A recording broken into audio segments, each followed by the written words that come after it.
جنوری 2025 کے first week اور last week میں پاکستان کو افغانستان اور امریکہ کی طرف سے نیو ایئر کے 2 گفٹس ملے، لیکن دونوں گفٹس پاکستان کو پسند نہیں آئے۔ آئیے دوستو ہم دیکھتے ہیں کہ اس گفٹس میں ایسا کیا ہے جو کہ پاکستان کو پسند نہیں آئے۔ گفٹس کو انباکس کرتے ہیں لیکن اس کلک کے ساتھ۔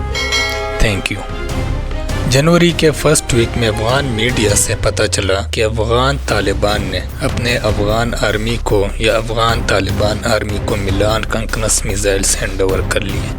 یہ میزائلز طالبان آرمی کو پاکستان کے اگینسٹ استعمال کرنے کے لیے دے دیے گئے۔ یہ دراصل anti tank guided short range missile ہے جو کہ دوران جنگ ٹینکس، ہیلی کاپٹرز اور بنکرز کے خلاف استعمال ہو سکتے ہیں۔ یہ 2 مختلف میزائلز ہیں۔ میلان کو 1962 میں فرانس اور جرمنی نے مل کر بنایا، جبکہ کنکرنس کو 1974 میں سوویت یونین نے بنایا۔ 1978 کے بعد ببرک کرمال کی حکومت کو بچانے کے لیے سوویت یونین نے جب براہ راست افغانستان پر حملہ کر دیا تو مقامی لوگ یا مجاہدین اٹھ کھڑے ہوئے اور سوویت یونین کے خلاف جنگ شروع کر دی۔ مقامی مجاہدین کو شکست دینے کے لیے سوویت یونین کنکرنس میزائل کو افغانستان میں لے آیا۔ سوویت یونین کو شکست دینے کے لیے امریکہ اپنے اتحادیوں کے ساتھ اس جنگ میں کود پڑا اور مجاہدین کو سپورٹ کرنے کے لیے نیٹو کے ذریعے میلان کو لانچ کر دیا، اور اسی طرح میلان اور کنکرنس بھاری مقدار میں افغانستان لائے گئے، جبکہ سوویت یونین اور امریکہ کے انخلاء کے بعد یہ دونوں میزائلز وافر مقدار میں طالبانوں کے ہاتھ لگ گئے۔ طالبانوں نے اس میں موڈیفیکیشن اینڈ اپگریڈیشن کر دی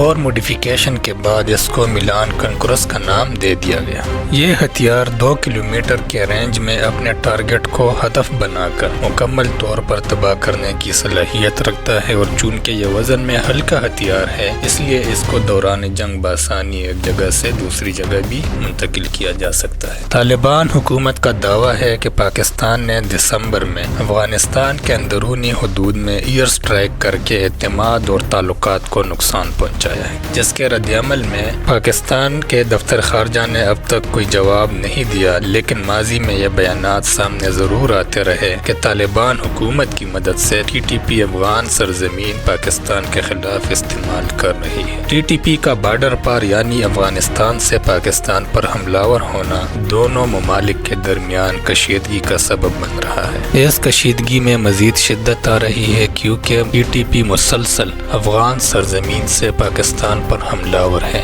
نہ تو ٹی ٹی پی حملہ کرنے سے باز آ رہی ہے، نہ Afghan Taliban T T P کو افغانستان چھوڑنے پر مجبور کر رہی ہے۔ اور افغان طالبان مجبور کرے بھی تو کیوں؟ افغان طالبان بذات خود طالبان ہیں، چاہے وہ ہمارے لیے ٹی ٹی پی نہیں لیکن ہے تو طالبان، اور چاہے ٹی ٹی پی ہو یا ٹی ٹی اے، مقصد دونوں کا ایک ہی ہے۔ کہ طالبان افغانستان کا مقصد ہے افغانستان کے اندر اسلامی نظام نافذ کرنا، جو کہ انہوں نے کر دیا ہے، اور تحریک طالبان پاکستان کا مقصد پاکستان کے اندر اسلامی نظام اور اس نظام کو نافذ کرنے کے لیے Afghan Taliban T T P کو ہر قسم کی سپورٹ فراہم کرے گی۔ تو دوستو آپ کے ذہن میں پھر یہ سوال ضرور پیدا ہوگا کہ اس طرح تو افغانستان اور پاکستان کے درمیان جنگ کا ماحول بن جائے گا۔ اس جنگ میں جیتے گا کون اور ہارے گا کون؟ تو دوستو اس جنگ میں دونوں ہاریں گے، دونوں اسلامی ممالک ہیں، اور اس جنگ کا فائدہ کوئی تیسرا ملک اٹھائے گا۔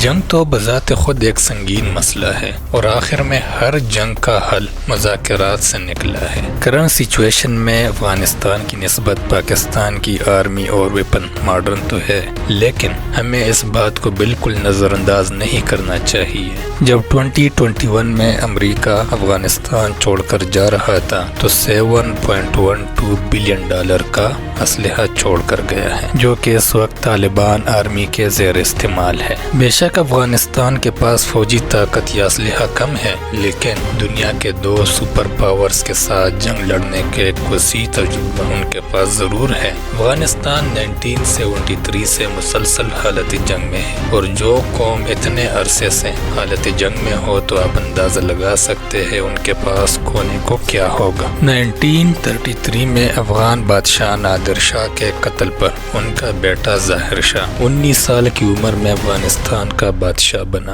اور کئی اصلاحات کے ساتھ ایک آئین مرتب کر کے افغانستان کو بیرونی مداخلت سے آزاد کروانے میں کامیاب ہو گیا۔ 1973 تک ظاہر شاہ کی قیادت میں افغانستان کافی پرامن اور بیرونی مداخلت سے مکمل طور پر آزاد تھا۔ 1973 میں ظاہر شاہ فیملی کے ہمراہ علاج کے لیے اٹلی چلا جاتا ہے اور ظاہر شاہ کے کزن داؤد خان فوج اور PDPA کی مدد سے حکومت کا تختہ الٹ کر خود صدر بن جاتا ہے۔ افغانستان کے بے خبر عوام نے اس رجیم کو ویلکم کیا، لیکن ان کو یہ بالکل اندازہ نہیں تھا کہ اس رجیم کے بعد افغانستان کس دلدل میں پھنسنے جا رہا ہے۔ جس PDPA کی حمایت سے داؤد خان 1973 میں صدر بن جاتا ہے، وہی PDPA 1978 میں سور انقلاب لا کر داؤد خان کو خاندان سمیت قتل کر دیا اور PDPA خود حکومت میں آنے کے لیے پر تولنے لگی۔ ہار کی بھوک میں PDPA پرچم اور خلق پارٹی میں تقسیم ہو گئی۔ پرچم پارٹی کے صدر حافظ اللہ امین جبکہ خلق پارٹی کے صدر ببرک کرمال بن جاتے ہیں۔ پرچم پارٹی کے صدر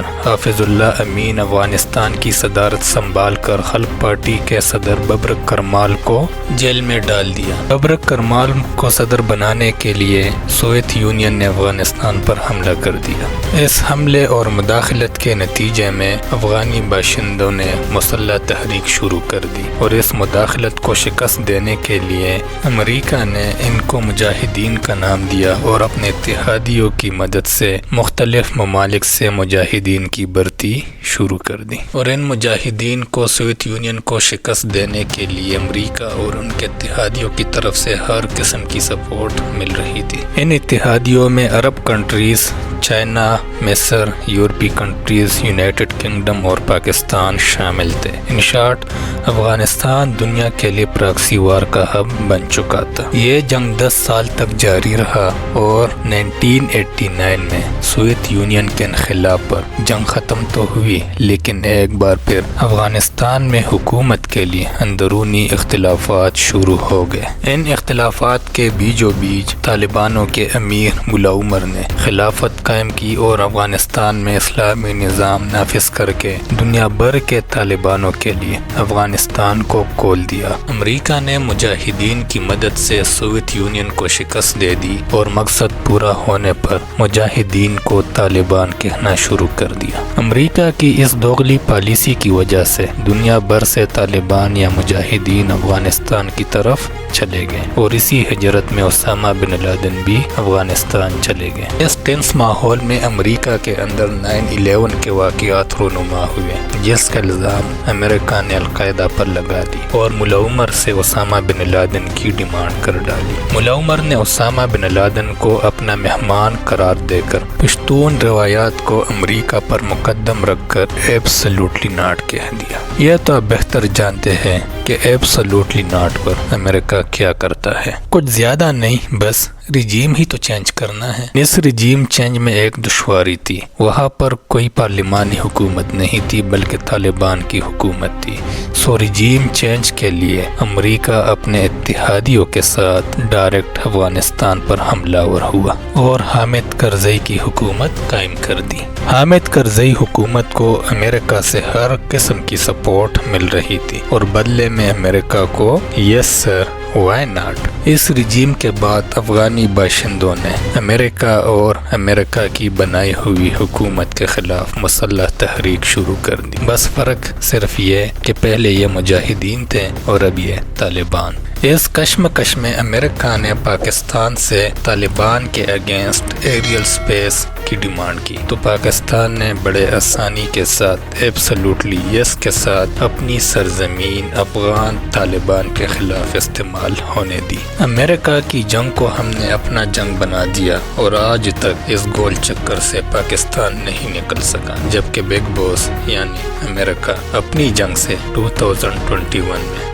بھاری نقصان اٹھانے جانے کے بعد نکل گیا۔ دوستو یہ داستان ہے ٹٹ فار ٹیٹ کی۔ ایک ٹائم تھا جب پاکستان اپنی سرزمین افغان طالبان کے خلاف استعمال ہونے دے رہی تھی، اب وہی طالبان اپنی سرزمین پاکستان کے خلاف استعمال ہونے دے رہی ہے۔ بلکہ ملا عمر کے روایات کو زندہ رکھتے ہوئے افغان انفارمیشن منسٹر خیر اللہ خیر خواہ نے بھی ٹی ٹی پی کو مہمان قرار دے کر پاکستان پر ٹی ٹی پی کو مقدم رکھا۔ پشتونوں کے اس روایت کے بارے میں جاننے کے لیے ٹرو سٹوری پر مبنی یہ فلم ضرور دیکھیے، جس میں ایک امریکن زخمی سولجر کو بچانے کے لیے ایک پشتون قبیلہ طالبان کے ساتھ صرف اس بات پر دشمنی مول لیتا ہے کہ بے شک یہ امریکن سولجر ہے لیکن اس ٹائم ایک زخمی اور ہمارا مہمان ہے۔ یہ بات طالبان کو ہضم نہیں ہوتی اور آج تک وہ قبیلہ طالبان کے ساتھ لڑائی میں ہے اور اپنے غیر مسلم امریکن سولجر مہمان کو ایمبیسی تک بحفاظت پہنچانے میں کامیاب ہو جاتے ہیں۔ دوستو اب بات کرتے ہیں موجودہ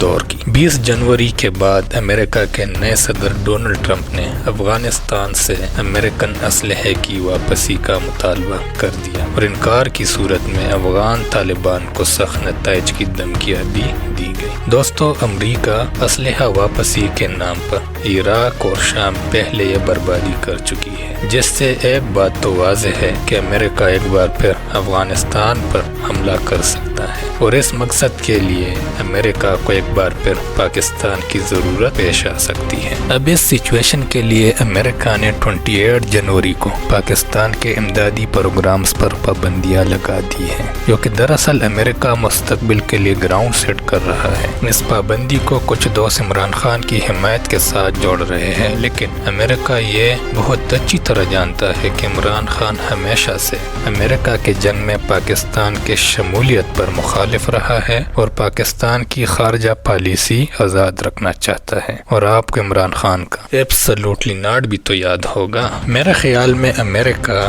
بوقت ضرورت امداد بحالی کی صورت میں پاکستان پر دباؤ ڈالے گا، کیونکہ کمزور معیشت اور اکانومی کے ساتھ پاکستان کے لیے اسٹیبلٹی کسی معجزے سے کم نہیں۔ دوستو ویڈیو کے آخر میں آپ کے لیے ایک سوال چھوڑ کے جا رہا ہوں۔ اگر امریکہ کو افغانستان میں دوبارہ مداخلت کی ضرورت پڑی تو پاکستان کی کون سی حکومت ان کا ساتھ دے گی؟ جواب کمنٹ سیکشن میں ضرور دیجیے گا، ہم آپ کے کمنٹس پڑھتے ہیں۔ دوستو اگلی ویڈیو میں پھر ملاقات ہوگی، تب تک اپنا اور اس چینل کا بہت خیال رکھیے۔ شکریہ۔